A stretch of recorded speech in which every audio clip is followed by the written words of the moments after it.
সবাইকে। আজকে শুভ অষ্টমী। অষ্টমীর দিনে সবাই অঞ্জলি দিতে ব্যস্ত এবং প্রত্যেকে আমরা যারা রয়েছি পুজোর সাথে যুক্ত তারা কাজে ব্যস্ত। প্রচুর মানুষ আসেন, অঞ্জলি দেন। দেখতেই পাচ্ছেন এটা 3 রাউন্ড 4 রাউন্ড চলতেই থাকে, প্রায় 5 রাউন্ড অঞ্জলি হয়েছে। তারপরে আমাদের সন্ধি পুজোর প্রিপারেশন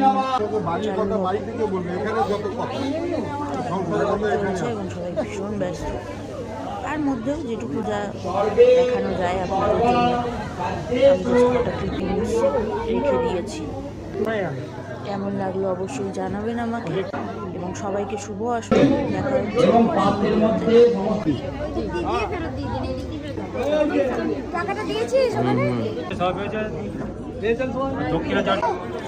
দাঁড়া ধাক্কা ধাক্কি করে দেবো।